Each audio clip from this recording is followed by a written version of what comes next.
Hello, hello, beautiful people. It is Tamatha Lene.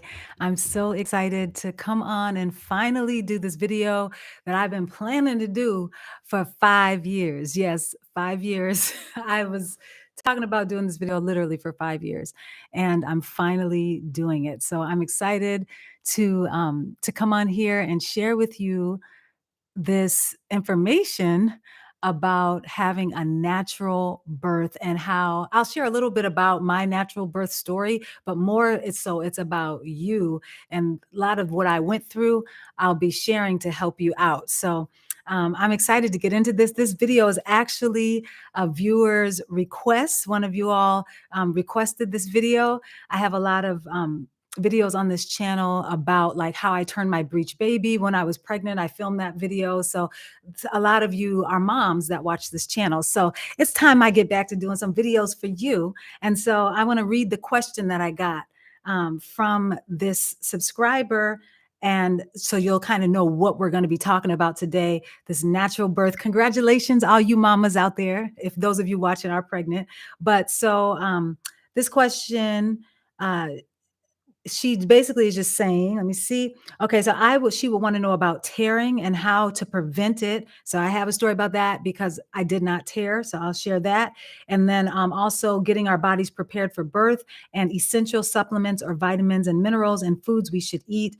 And then she ended, I think I just want to know everything. So I feel you. We're going to get into all that. Make sure you let me know in the chat. You can, any questions you have, just let me know where you're watching from, all of those things. But let me jump right in. We'll get into all of those questions, supplements, how to prevent tearing, and then what foods to eat. But I also want to get into some other basic tips that really helped me a lot while I was pregnant. So, and for my natural delivery, because I was successful and was able to have a natural delivery, a natural birth. So I'll get into all of that, how I feel we were able to, obviously it was God, but also just some of the practical things that we did that made it possible to have a natural birth. So the first thing I would say, I'm going to go through this list. You see, I have my little list here. I'm going to go through the list and then we'll expound. And if you have any questions, then just let me know. So the first thing that I think is really important is understanding the importance of creating a birth plan. Now, I wasn't thinking about no birth plan, but as I got more and more into knowing that I wanted to have a natural birth, I realized I do kind of need to create a birth plan that just specifies what I want my birth to look like, the delivery to look like. So me and my husband created a birth plan, and the doctor reviewed it before our delivery. We went in for one of our checkups. The doctor reviewed it, and they stuck to it. They had to stick to it. He signed it and said, okay, yep, I sign off on this, and they stuck to it. So if you'd like for me to create a separate video that shares how to create a birth plan, or maybe I share the birth plan that we created with you, some of those things, let me know and I could do that. So just put that in the comments, either on the replay or in the live chat, if you would like to see a video specifically about how to create a birth plan and sharing some of the things that we had in our birth plan. But that's number one, I would say, is create a birth plan just so that you know what's going on, what's happening. And y'all don't forget to shout out in the chat where you're from, any questions you have. Okay, so now moving on to number two, I would say I'm gonna get into this. I'm actually gonna skip what I had as number two and move on to this one because it's so important. Mindset. So I realized early on that just growing up, in America, that we have this thought and this view of what it is to be pregnant and give birth. It's like there's a fear-based and kind of like an avoidance of pain, approach to it. And so I just realized I had been programmed to be kind of scared of giving birth and, tensed up. I just felt tensed up about the whole delivery thing. So I realized I needed to change the way I was thinking about giving birth and pregnancy and natural birth, because in other countries, it's like the moms it's just like whatever, like, they give birth at home or, just like with family, and they're working all the way up until the time that they're giving birth. It's just a very relaxed thing. So it's more understanding God created your body, designed your body to give birth, and not being afraid of that. So I started really early on in my pregnancy. And if you are later on in your pregnancy, it's not too late to start, but I started really early on reprogramming myself. I just had to reprogram myself. Let me know in the chat if any of you all are going through that, having to reprogram yourself to think positive. So the first thing I did was change my mindset to my body is designed to do this, not fear-based, but just kind of more in awe of, what we're able and blessed to do as expecting moms. So I changed my mindset to positive. I released my fears. So I didn't ignore the fact that I did have some fear surrounding natural birth. So I talked about it.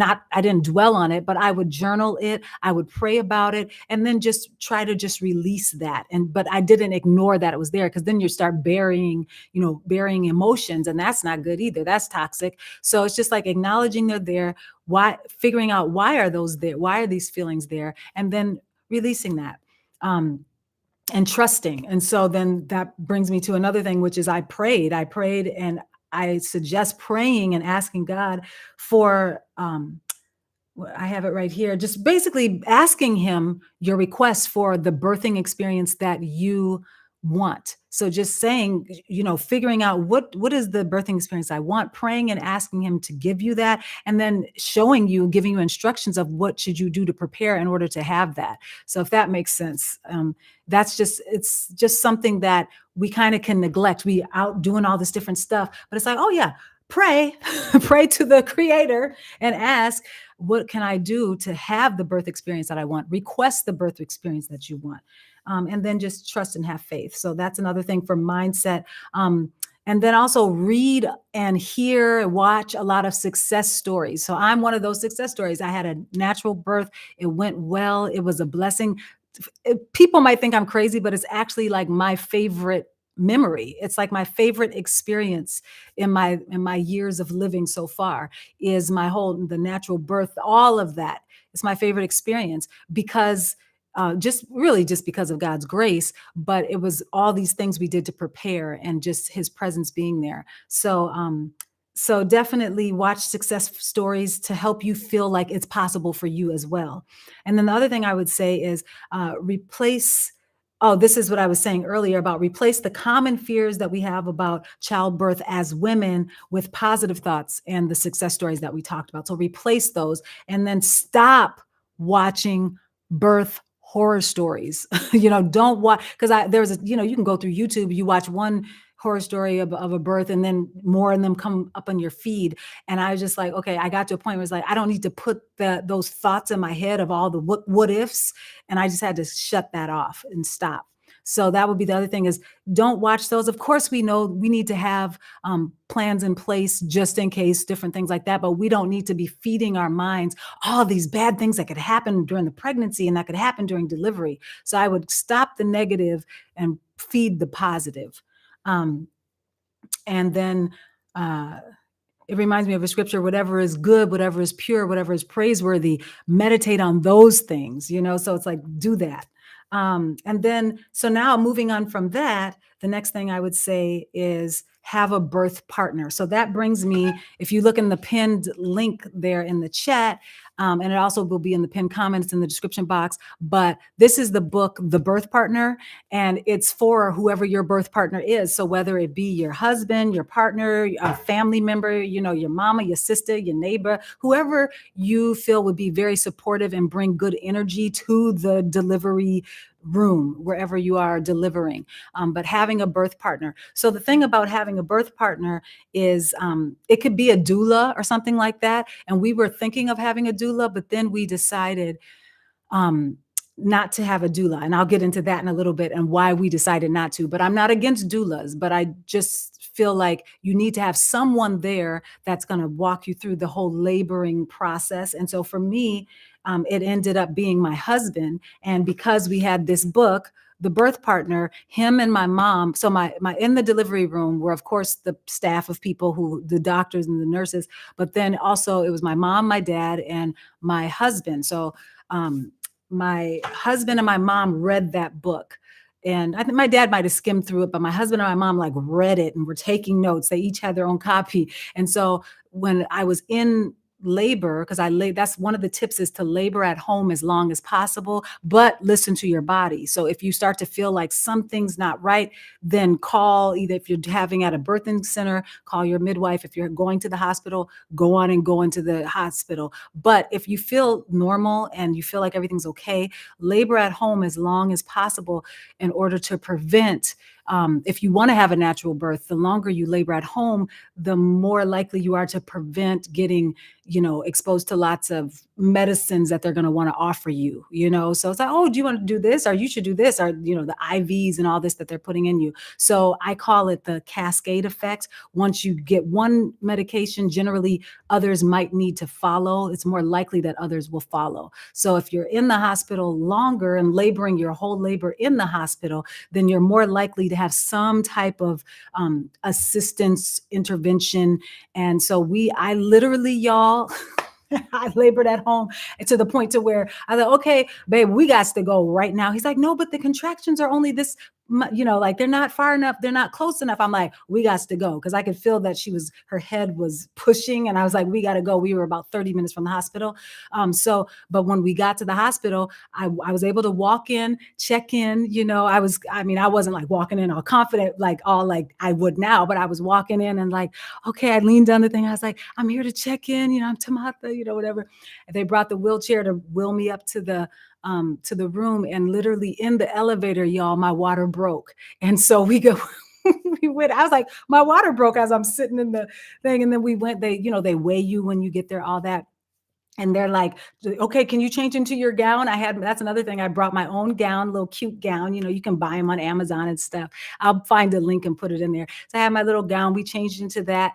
And then literally cause it was like 4 in the morning or so when we got there. The doctor wasn't there because he was on call. So when I got there, they had to call him, and they were like, oh, let's check you. I was like already pretty much 10 centimeters. They're like, okay, hold on. They were like, let's do a test push. And I was like, okay, I did a push. Then she started, they're like, oh, wait. So pretty much they wanted to wait for the doctor to come, but we labored at home all the way up to the point to where it's like, we got there. Thank the Lord, the doctor did get there. It took him about 15 minutes or so to get there. And I just waiting, just breathing and trying to wait to not push, but she wanted to come out, but we were just waiting for him. So because of that, there weren't a lot of interventions and things that came up because I wasn't there long enough. I was there long enough to get changed, get on the bed, wait for the doctor, so everybody's experience is going to be different, but that would be one tip. The longer you labor at home, the more likely you are to avoid a lot of interventions that could cause issues, like what I call a cascade effect. You get this, then this happens, and this happens, and this happens. So I have some other fun things I'll share about my story in a minute, but so when I said have a birth partner. So this is the thing about the birth partner. So this book, y'all, is so good. If you are pregnant, and you might already have it. If you don't have it, order it on Amazon or get it at your library. But there's so many tips in here. Okay. Like so many different stretches and pain relief techniques for the partner, whoever your partner is. Like for me, it was, like I said, it was my mom and my husband who were like my doulas, and doula is just like someone who helps you and guides you through the delivery, labor and delivery, to help with pain management and calming and breathing and things like that. So all of that's in here. There's breathing techniques, there's different pressure point techniques, there's massage techniques, there's all kinds of stuff. I mean, you see how thick it is. And there's pictures of different things, and just kind of explaining, and it's bullet pointed. It's a lot of bullet points. So it's really good. So it was very helpful for me, even some of the things in there, because I read it as well. Some of the things in there are tips for you as the mom. So there's different things that they're basically sharing that you should do if you are, feeling a contraction coming on, breathing and different techniques. So a funny story. One of the things I have it bookmarked, it was just bookmarked naturally here. I was like, what is this bookmark here? So, it's right here. It says, so slow breathing or moaning is part of what they suggest to do if as labor is starting to intensify and things like that. And so, and also like bubble lips, exhaling. So inhaling through the nose. If you haven't seen, I just put up a deep breathing bedtime stretch routine. So check that out. But like deep breathing through the nose, exhaling through the mouth with like bubble lips, real relaxed. So like that kind of stuff. So I'm a singer, so I already knew how to do the bubble lips, so I would do that. But then they said the breathing and the moaning, and really what they're saying is like you would let out a sound, kind of to it kind of counteracts the energy of whatever the discomfort is of the contraction. And that's another tip. Don't think of contractions and everything as pain. Think of it as necessary discomfort to get your precious baby here in the world. So I had to change that part of that goes back to mindset. I didn't think of it as, oh, this is painful. I started real early on thinking of it as contractions and labor and all that. It's going to be discomfort. It won't be super comfortable, but I'm not going to look at it as pain. I'm going to look at it as necessary discomfort. So anyway, when the necessary discomfort would come up of a contraction, especially as they got more intense as we were laboring at home and even in the hospital, we started the breathing, and they say moaning to counteract the energy. What I did instead of the moaning is I would be humming the uh see if you know what this is from. Mm, mm,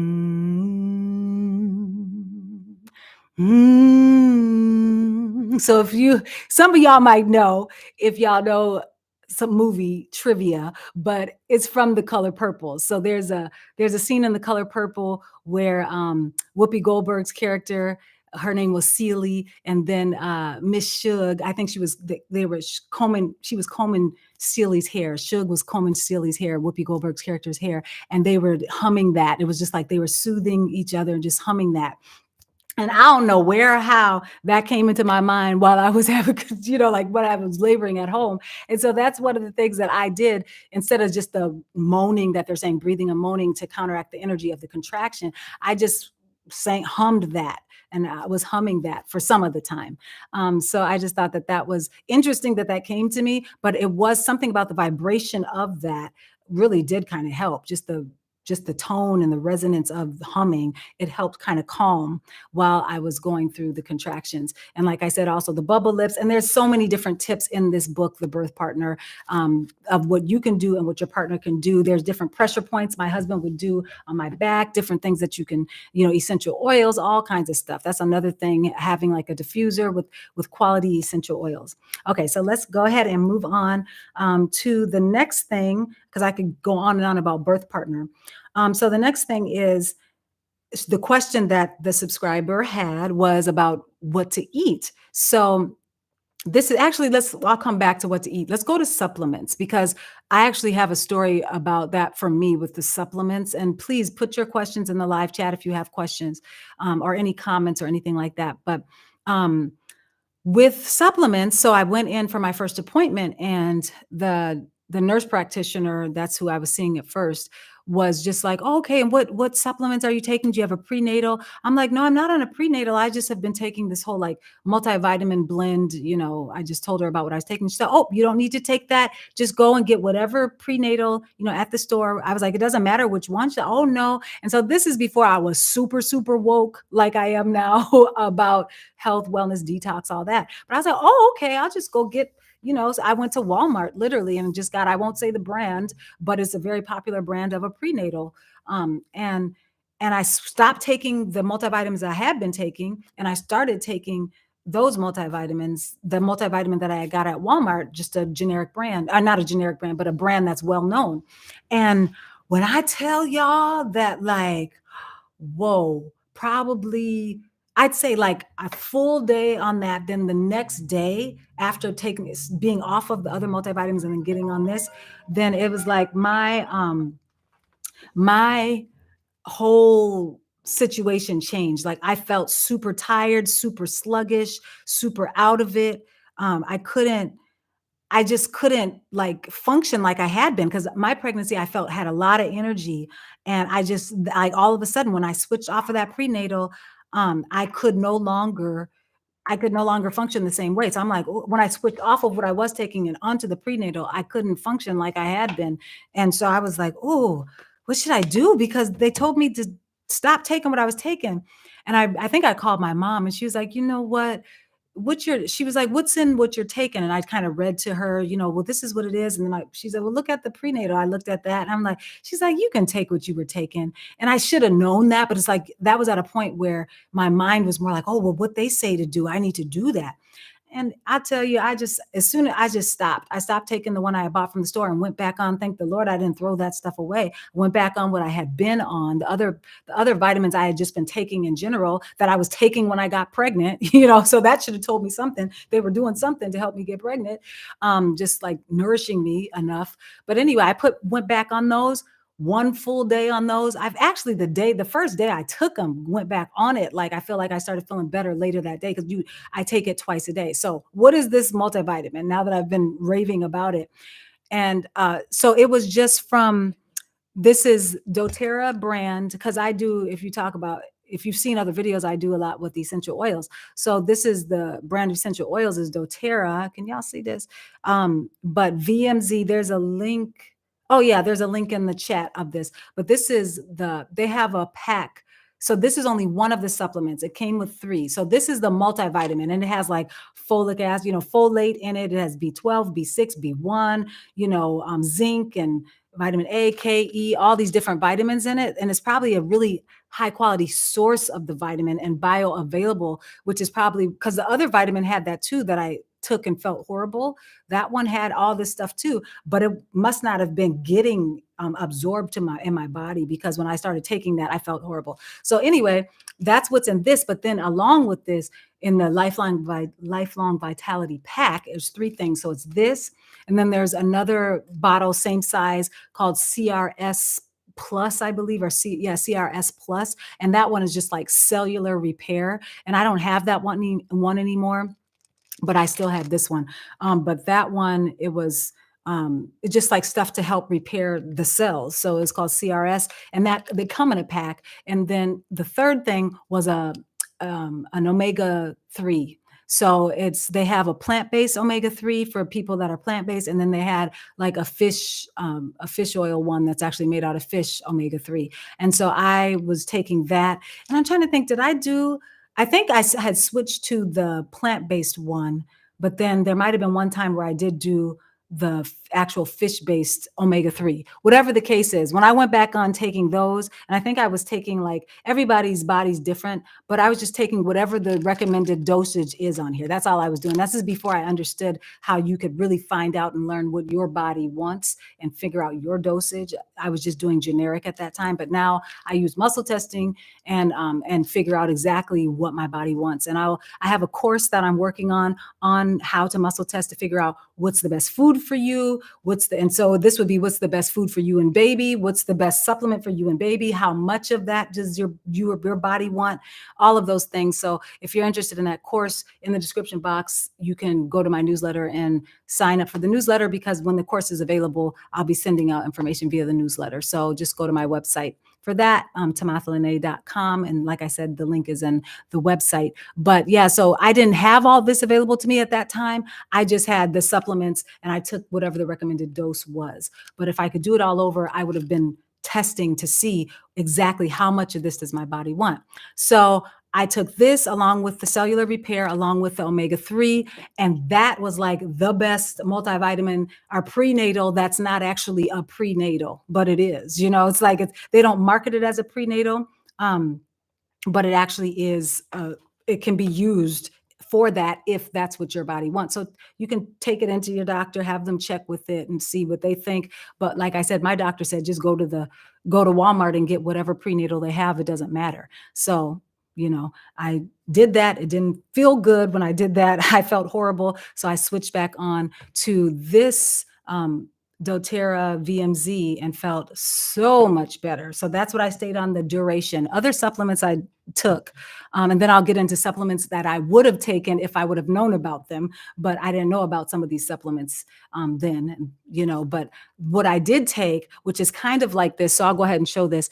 What I did take was, it was a sea moss powder with bladderwrack. Yeah. So it was Dr. Sebi's bromide plus powder. So I took that throughout my whole pregnancy. And that, if you don't know about CMOS, CMOS is really high in like iron and calcium. So it makes a lot of sense why my pregnancy was so healthy. And one thing that the doctor said is like, wow, your placenta, because they look at the placenta after you give birth. He's like, wow, your placenta is so healthy. Like, he's like, it doesn't have any calcifications on it. Like, that's what he was just saying. Like, it's just so, it's basically getting oxygen the whole way around. There's no calcifications.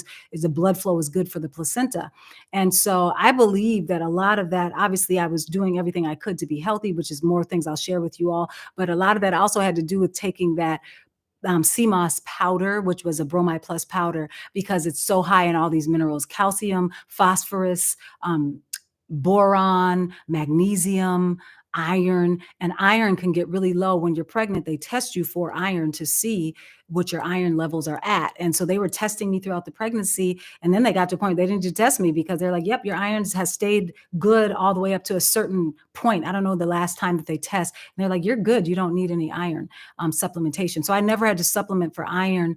And I believe that it really was because I had been on that CMOS powder. So, and of course, you would want to talk with your doctor about any of these supplements. But this is what I don't have the bromide plus anymore, but this is also a CMOS powder.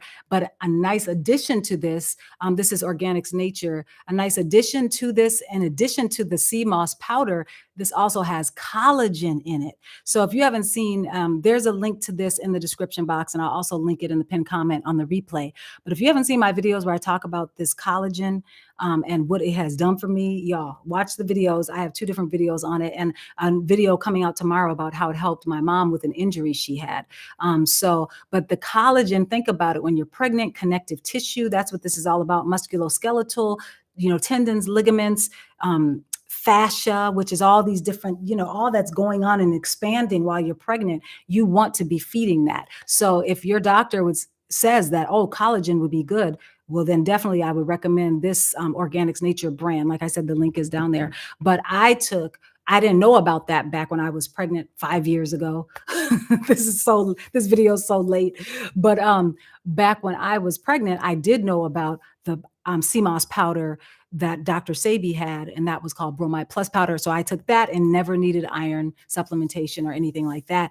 Like I said, the doctor said placenta was really healthy and things like that. So definitely I would look into some type of a CMOS supplementation, whether it be a gel. There's this, I'll get into more things you can do with the gel. This is Derek Products CMOS gel. It's a pre-made gel. I kind of like doing DIY as well. But when you're pregnant, especially you got other kids, you might not have time to do all the DIY. So you can buy the gel made. I like the purple because of all the phytonutrients. You can kind of see what it looks like in there. It's just a gel. All the phytonutrients and antioxidants, really good for skin. I use this for skin. I used to really have a lot of really bad acne scarring. This really helped. I would put a mask on, plus I would put it in smoothies, take it internally. So I didn't do the gel when I was pregnant, but if I would have known about the gel or had the gel, I did the powder, I would have definitely, let me tell y'all what I would have did with this gel. I would have put this gel, you know how I do a mask on my face? This gel would have been all over, smeared over my belly. That's what it would have been. I would have probably done a mask every night on my belly, because I'm just, I can be very regimented if I know something's going to help. So if your body responds good to CMOS and CMOS gel, the reason why doing a mask, obviously on your face, on your belly, is because your skin is your largest organ and it absorbs nutrients. So this is super high in minerals, lots of minerals and vitamins as well, but minerals, like I said, iron, calcium, zinc, phosphorus, iodine, all those things. So when you're putting that on your skin and letting it harden and sit, then wash it off. So you could put it on before a shower, let it harden, but take about 10 minutes and then wash it off in the shower. If you were going to put it on your belly to prevent stretch marks and just to help kind of nourish that skin there, because that skin's going through a lot, y'all. We already know it's going through a lot, stretching out for baby. So that would really help to nourish that skin. And then in addition to that, and you would just listen to your body and see how your skin responding. Do you feel like you need less of it? Oh, Yolanda Wilson. Hello, Yolanda. So you said, yes, I take those now. Oh, what do you take now? Let me know which thing you take now. Is it the doTerra? Because I'm just now seeing your comment. Or is it CMOS? Just let me know what you take now. And welcome and congratulations if you are pregnant. Congratulations. But so anyway, I would do that. Okay, the sea moss and burdock root, I thought it was the bladderwrack though. Oh, okay, so you thought you take sea moss and burdock root. Okay. Sea moss. Okay, yep. Yeah, no, that's really good. That's really good. And so just listen to how your body is responding to the sea moss. Sometimes our bodies want something for a while and then it doesn't want it. I go, and that's what I'm saying, listening to your body. And that's where the course that I'm working on for how to test yourself to see what your body needs, you literally can communicate with your body's nervous system and test products to see, do I need this now? Do I need this now? So for example, CMOS gel right now, um, like last month, my body wanted a half a tablespoon of CMOS gel every day. This month, because I'm detoxing two different strains of, well, one of them's already gone now, but I was detoxing two different strains of bacteria, food poisoning that was kind of stuck in my body from way back in the day, and my body's getting it out now. My body didn't want CMOS gel internally. It only wanted the powder. Now, the reason why I believe is because the gelatin, sometimes different, parasites, bacteria, they can eat the gelatin. So there's been a time where I had to go off of like bone broth and CMOS gel because of the gelatin. So what you need changes. So I'm the type back in the day where I used to just find something that was working and I'm like, I'm taking that every day forever, And so now I understand that what your body needs is dynamic. It's not static. It doesn't stay the same. It changes. And especially as you are pregnant and your baby is developing different things week by week, what you're going to need is going to change. How much food you're going to need, what your body's going to want. So listening to your body via food journaling and stuff like that is a powerful way to listen to your body, but also being able to muscle test and basically truly communicate with your body and the baby to see, what do you all need today? What do you need this week? What is the new diet? So that, I guess I can switch over now that we've done supplements and things like that to food. Okay. So one of the questions that was written in about for being pregnant and best tips and things was, the question was, what should I eat? And then after this, we're going to get into how to prevent tearing. Because I did not tear, and I was very diligent with what I did to prevent that the whole pregnancy. So I'll share that in a minute. But so with food, these are the things. What I've learned back in the day, as I first started like my detox and health journey, not too long after my daughter was born, I'd say she was 10 months when I really got deep, deep, deep into health and wellness. Well, and she's 5 now, so it's been about 4.5 years or so. I thought that the way to heal was one way. I thought there was one way. I thought it was all raw foods. I thought it was all plant-based, had to be plant-based in order to heal, to be healthy. You can't eat meat, you can't have dairy, all that. Now I realize, and I'll probably do a video on my health crisis that happened after all the healthy things I was doing. I had a health crisis and I need to share with you. I've talked about in other videos. I need to share what caused that, because sometimes being too extreme can cause a crash in your body. But anyway, what I realize now and how I've been healing and really coming back to health is that healing isn't one size fits all. And what is healthy isn't one size fits all for everyone. The only thing that is a general thing that I can say is universal is you don't want to be doing toxins, GMOs, pesticides, things like that. Those are going to chemicals, dyes, red food coloring, yellow food coloring, all that stuff that they put in a lot of foods. And even in some supplements, they have like red food color, red 40 is the food coloring that's really toxic. So you want to stay away from chemicals, synthetics, things, a lot of processed foods. That's the one universal thing that I can say for everybody is true. Aside from that, I realize now, you couldn't have told me this before, but I realize now not everybody needs to be plant-based. And there's a certain time when some people need to be eating meat. Now, what kind of meat? It needs to be organic. It needs to be hormone free. And, it needs to be antibiotic free. That's, grass fed, free range if it's chicken. I'm not really a big beef person, but your body might need beef because there's different things in that. So it's like, I had to get off of my dogmatic stance on how to eat. Now, some people need to be plant-based. See, It's like it's not, some people need to be plant-based, some people don't need to be plant-based. And sometimes it might be you who needs to be plant-based for a certain amount of time. And then another time you might need to add something in. And that's like me. Now with the testing that I'm able to do to figure out what does my body need, because life is dynamic, what we need is dynamic. Every Saturday, my body needs to be plant-based, fruit only. That's what it wants on Saturdays, just a day of rest. My body wants to rest, digestive system wants to rest, and only process fruits. What fruit it needs and wants each day, each Saturday is different. Sometimes it wants grapefruit, sometimes it wants apples, whatever. So just keep that in mind. So what I would say for pregnancy is stay away from toxic foods, stay away from synthetic foods, pesticides. If you can, try to get organic. If you are able to learn like through the course, or through, if you have a functional doctor you go to where they are able to muscle test and see. Sometimes you can bring in non-organic foods and they're able to test to see, are they okay to eat? Because some of them, even though they don't have the certified organic label, they still don't have pesticides. So but it's like, I wouldn't risk eating like non-organic grapes. I wouldn't risk eating non-organic tomatoes. Things like that would have a real thin skin because it's going right, those pesticides going right into you. So keep all that in mind. That's what I would say for diet. You want to have lots of plants in your diet. So my diet is plant-based. That's where the base is. But now I've added in where I'll have like organic hormone-free free-range chicken, or organic hormone-free cheese sometimes, things like that, depending on what my body needs and needs to build.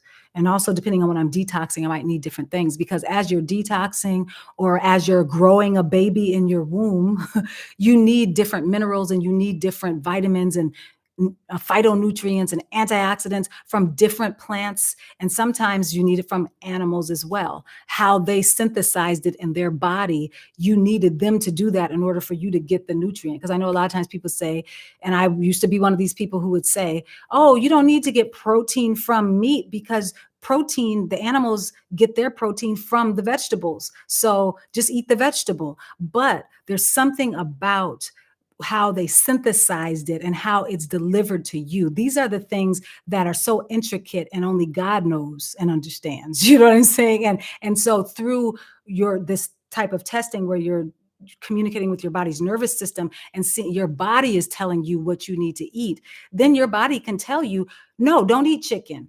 I don't want you to eat chicken right now. Or your body can say, please eat chicken right now, because there might be something you need, or it might be, it might want a specific vegetable or a specific fruit. So I'm so off of the whole dogmatic thing that I used to be on. The only thing that I'm more like dogmatic about is staying away from chemicals, GMOs, dyes, and all this synthetic stuff. That is the stuff that goes in your body and gets trapped, gets in your baby, while you're carrying the baby, passes the placenta barrier, goes into them, and our bodies are like, what is this? And then it goes in places and tissues and organs and glands and can disrupt the proper function. So keep that in mind. So that would be my biggest thing about diet, is keep it whole. Keep it whole. Lots of plants, lots of vegetables, lots of fruit, legumes, nuts, and things like that, but really paying attention to how they're prepared.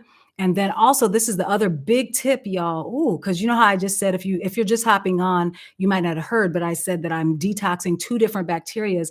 They're from food poisoning that I got back when I was one was food poisoning at age 11, one was food poisoning at age 13.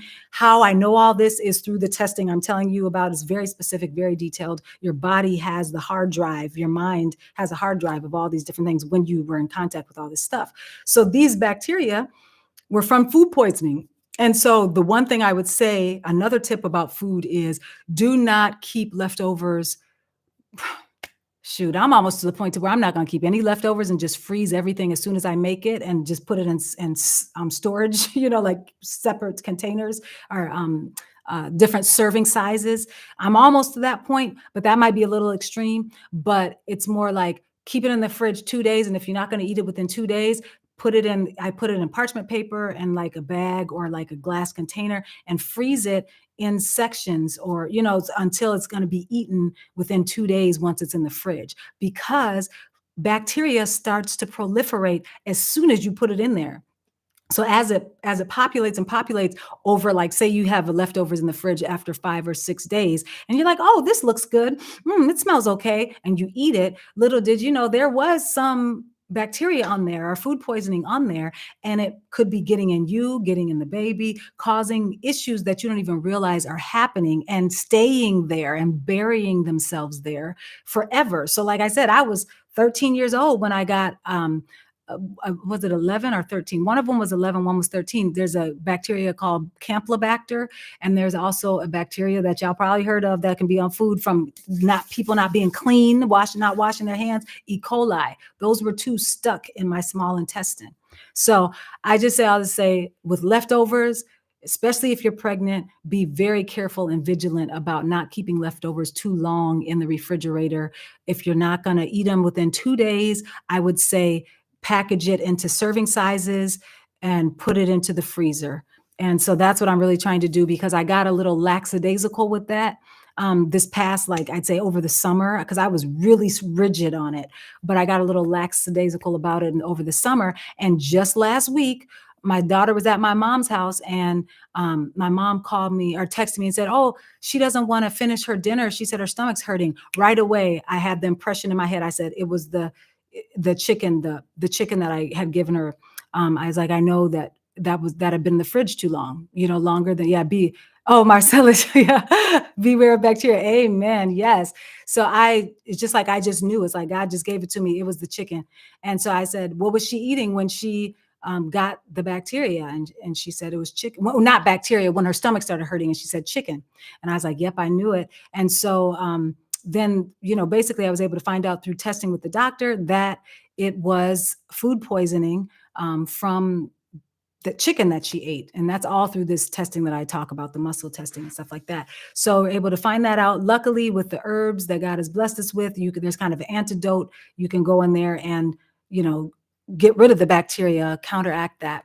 But still, a lot of times we don't know that we have a food poisoning, or it's like, oh, my stomach hurts. You just stop eating, and then it just stays in there and you feel better eventually. And then it's just in there doing who knows what to your tissues and your organs and your glands. So just keep that in mind as far as for food. So like I said, the main thing with food is there's not one specific diet I would say is the most important if you're pregnant, other than a well-rounded diet, listening to your body, and then also avoiding chemicals, toxins, food dyes that aren't natural food dyes, and then GMOs and things like that. And then let's move on to the next thing. Oh, so this is the question that the subscriber that wrote in the comments had was how to prevent tearing. Okay, so that's what I'm going to share now with the perineum.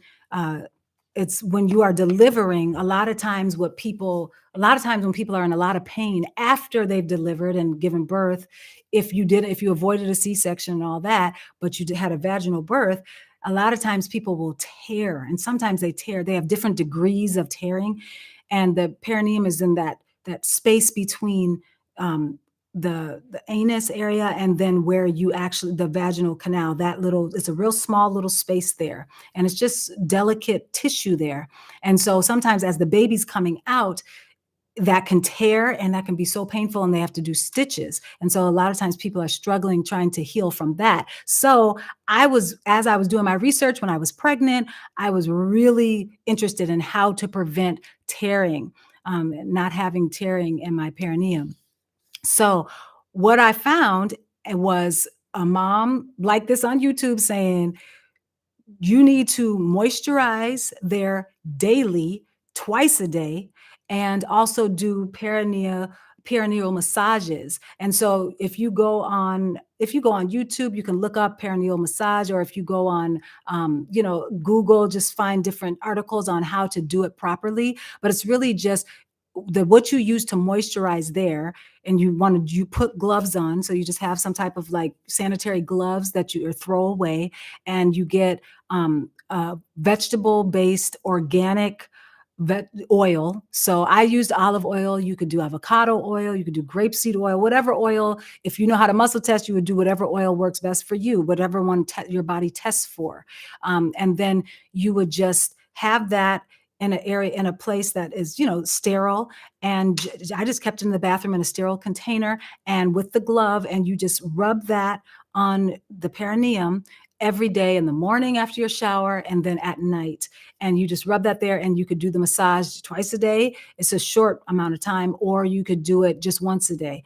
And that massage helps to kind of stretch and make that area pliable. And the oil also helps to keep that moisturized and pliable. So it's preparing that to be able to stretch as it is needed for when the baby comes out. And that I was able to not, I did not tear. And the other thing, once you are delivering, is to not to do like spontaneous, I believe it's spontaneous pushing, so that you're only pushing when you truly have a contraction. You're going with the flow of the contraction, and you're not going too fast.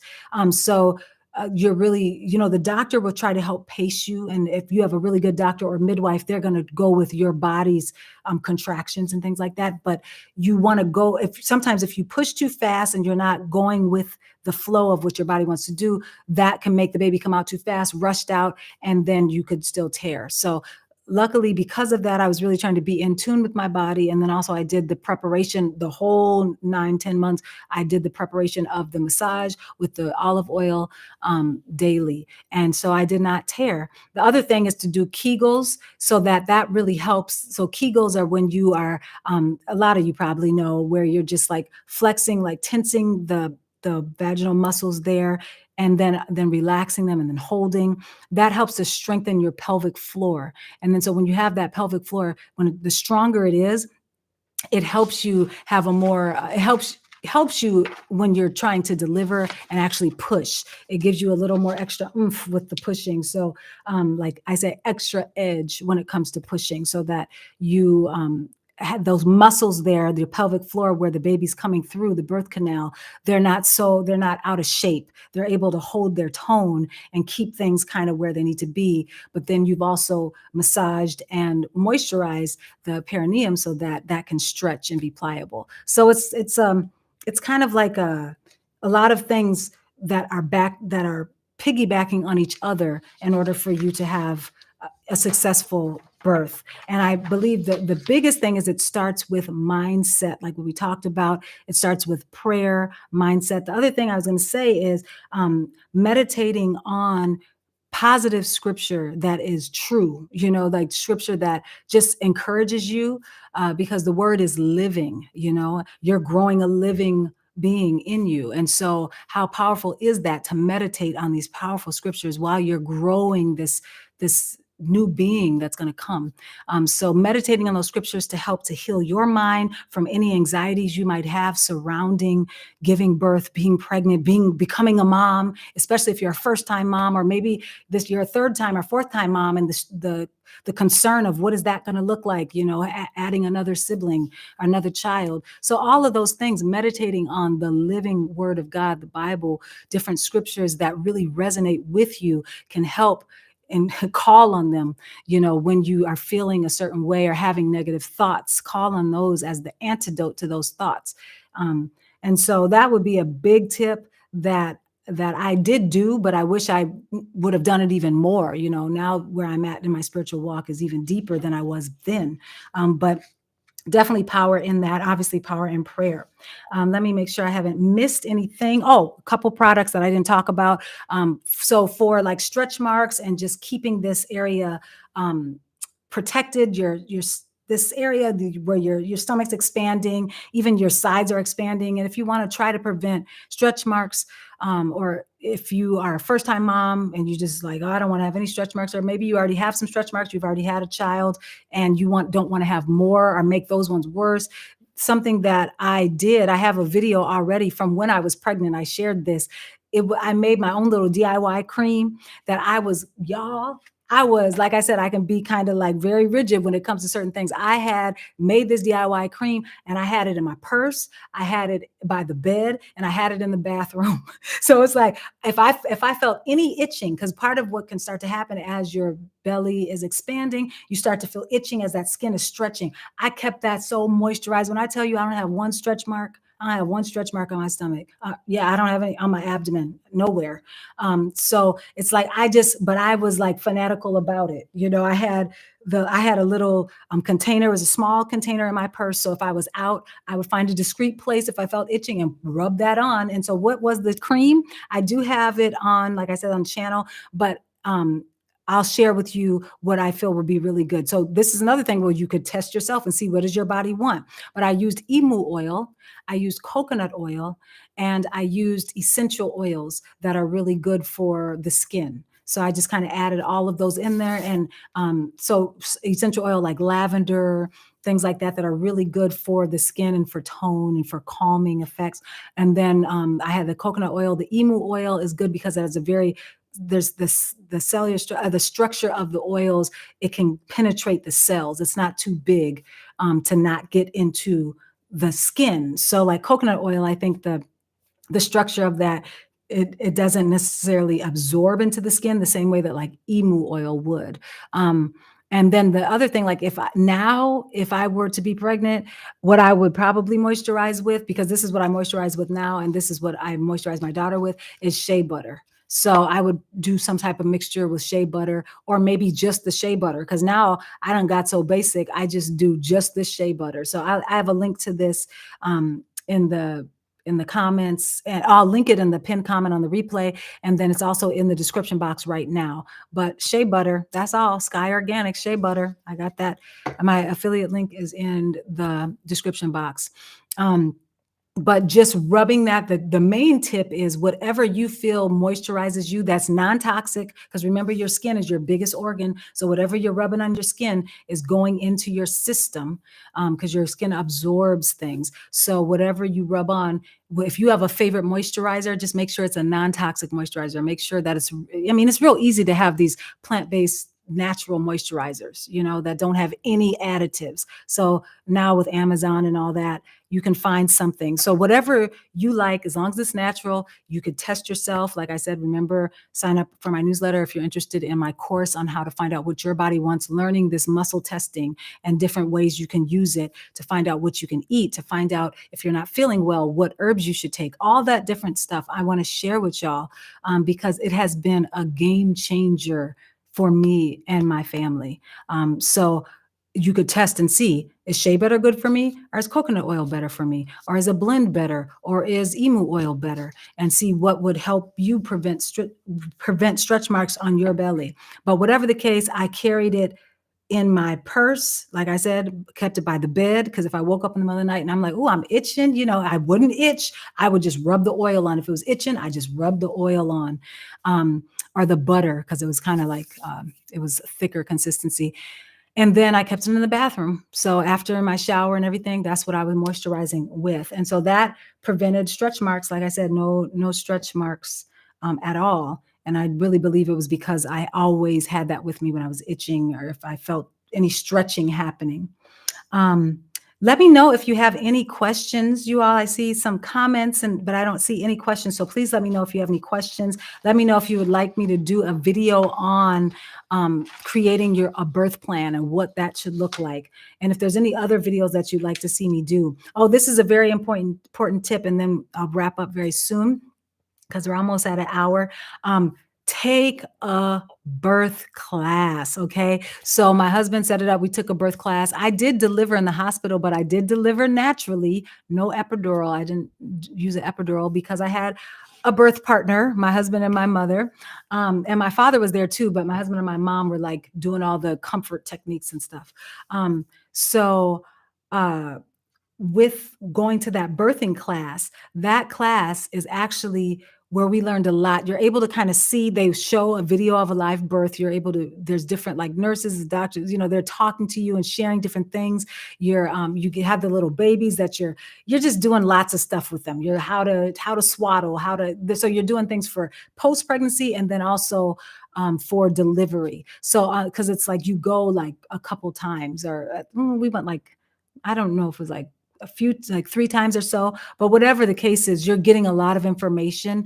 And so I was really interested in this whole delivery thing. So I was like, I wanted to see what were they going to show. So they were showing a video of the delivery. They were in the hospital, and it was just like, or were they in the hospital? That might have been a home birth. They were showing the difference between hospital birth, home birth. This might have been a home birth where it was like midwife, the wife, and then the husband, and that's all that was there. And so we were there, me and my husband sitting watching, and I had mentioned earlier in this live stream, if you hadn't heard, that we originally were looking to have a doula, which is someone who will come that you hire. They're trained in comfort techniques for expecting moms. So they just help prepare you. They work with you leading up to the pregnancy, and on the day of delivery, they're there laboring with you, helping you if you're uncomfortable. So we had interviewed doulas. We had one that we were going to use, that we had talked with and had decided we think we want to use her. And when we were watching that video of this birth, and it was just very intimate with the mom, the dad, and I think it was the midwife, we were sitting there, all these different families, lights down watching. And my husband turns to me and he was like, I got this. And I'm like, huh? He's like, I got this. We don't need a doula. And I was like, huh? So it's like, I thought I heard him, but when we talked, when we were leaving and driving home from the class, he was like, yeah, when I was watching that, it just resonated with me, the intimacy and just how special it is, what's happening. He's like, and I just think I just want to have family there. And of course, the doctors are there and stuff. He's like, but I think that when I saw the father and what he was doing, he said, I can do that. I can do it. So then he researched, found they had talked about this book in the class, but he found that they talked about a few books, and he thought, he looked and saw this would be the best book. He got one, my mama got one, and they read it. And like I said, then he was my doula. So I would always tease him and be like, yeah, he's my rented doula. So anyway, taking a birth class, that's my point. Taking a birth class can maybe create certain epiphanies within you, where you might get some ideas for what should go on your birth plan, or some ideas of things you can do to prepare, or questions you need to be asking your doctor, requests that you need to be putting in, things like that. So definitely take a birth class. And like I said, they also suggested this book at that class. And so this book is like super good.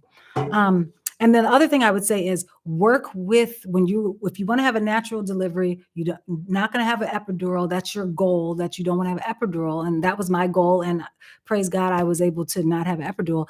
Work with your contractions. Don't resist them. Breathe into them. Look at it as you're welcoming your baby into the world. So remember, don't look at it as pain, look at it as necessary discomfort. And so embrace that discomfort, because that necessary discomfort is the way that your child is getting into the world. So it's like, don't resist them and tense up. That's going to cause tearing probably, and then also make the labor and delivery take longer. So I just really, like I said, it's mindset, it's prayer, it's just focus, breathing techniques, having a good partner, all these different things, visualization, visualizing what's happening, the baby's coming out, baby's coming into the world. This contraction is helping to push my child into the world. So it's like those types of things, work with the contractions, don't work against them. And that is crucial, just for a successful natural birth, and to not focus on pain, but focus on this is necessary discomfort. So I think I'm going to stop there. If you all do have any questions or things that you would like to see in the future on, pregnancy, natural pregnancy, tips for after pregnancy, make sure to put those in the comments. And I'll, just like this video is from a request from one of you, and I try to, when I'm able to, get to your requests so I can give you what you need. So please do let me know any questions you have, video topics you'd like me to cover. And then make sure to watch all the other videos on pregnancy that I already have on the channel. I have some relaxation, like ocean relax music. If you find out your baby's breech, I have a video on how I turned my breech baby literally in one day, just natural things I did at home, and natural methods. I think it was like 7 tips that helped me to turn the baby when she was breech in just one day. I was able to turn her so I could have a vaginal delivery, and not have to have a C-section.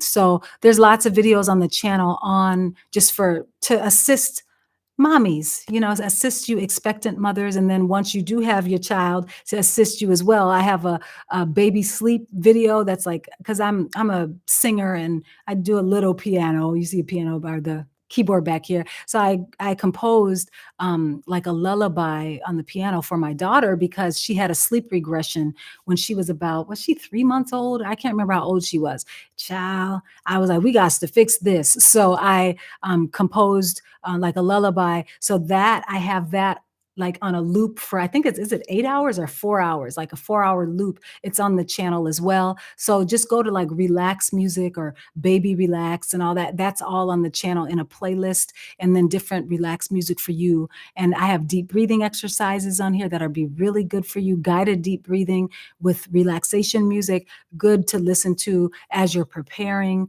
As I said, meditating on positivity as you prepare your mind for delivery. That would be good to do throughout, as you're leading up each day before you go to bed, lowering your cortisol, deep breathing, doing whatever stretching you're able to do. I have a new stretch video. Some of those you won't be able to do because they're leaning forward and things like that, but some of the stretches you could do. So just, it's really more about trying to keep stress down, keep positive thought up, trusting the creator who gave you the blessing of the baby, that he designed your body to give birth, to do what you are about to do, which is give birth to a beautiful child. So just trusting all those things, not watching horror stories on what can go wrong in your pregnancy, what can go wrong in delivery, but just focusing on the blessing that you have, which is life growing inside of you. So those would be the tips I have.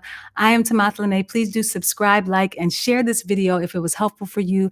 And take care. God bless. And I'll see you in the next video.